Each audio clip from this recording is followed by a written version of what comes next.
March 6.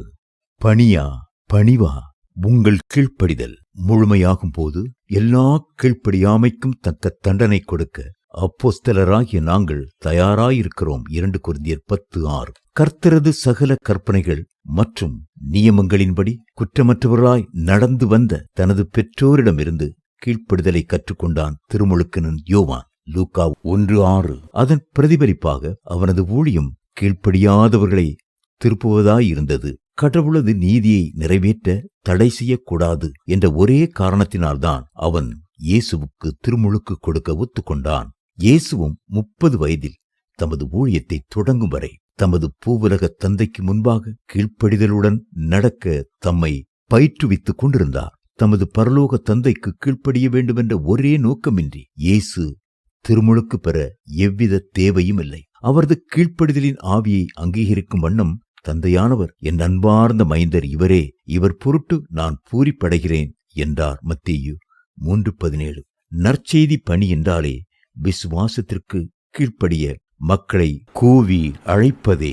கீழ்ப்படிதலற்ற எவரும் நற்செய்தி அறிவிக்க உரிமை அற்றவர். அவர்களால் புறவினத்தினர் நடுவில் கடவுளின் பெயர் அவமதிப்புத்தான் பெறும். ரோமர் 2:23. சிந்திக்க தெரிந்தவரிடம் நீங்கள் ஏன் கிறிஸ்தவராக கூடாது என்று கேட்டால், ஒரு உண்மை கிறிஸ்தவனை என்று சந்திப்பேனோ அன்று நான் கிறிஸ்தவன் ஆவேன் என காந்தியடிகள் சொன்ன பதிலையே திருப்பி சொல்கின்றனர். தமக்கு கீழ்ப்படிந்து ஒப்புக் கொடுத்து நடப்போர் மூலமாகவே பரிசுத்த ஆவியானவர் தடையின்றி செயல்படுவார். அப்போஸ்தலர் நடபடிகள் 5:32. அவர் புறா போன்று மென்மையானவரானதால் இறை சித்தத்திற்கு நாம் கீழ்ப்படியாதிருக்கையில் உடனே சீறி எழாமல் தொடர்ந்து தமது வரங்களை செயல்படுத்த விட்டு கொண்டிருப்பார்.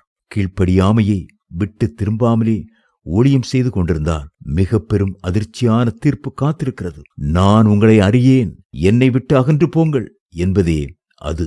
மத்தேயு 7:20-27. இந்த எச்சரிப்பை கொடுத்த பின்னர் இயேசு கீழ்ப்படிவோரை புத்தியுள்ளோருக்கும் கீழ்ப்படியாதோரை புத்தியற்றோருக்கும் ஒப்பிட்டுள்ளார். கடவுளுக்கு பணிபுரிய வெறும் உற்சாகம் போதாது.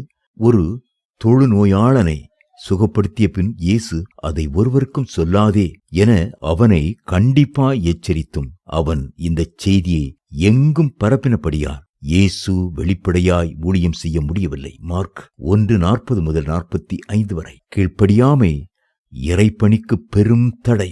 கடவுளுக்கு கீழ்ப்படுகிறவனுக்கு சாத்தான் கீழ்ப்படியாதிருக்க முடியாது.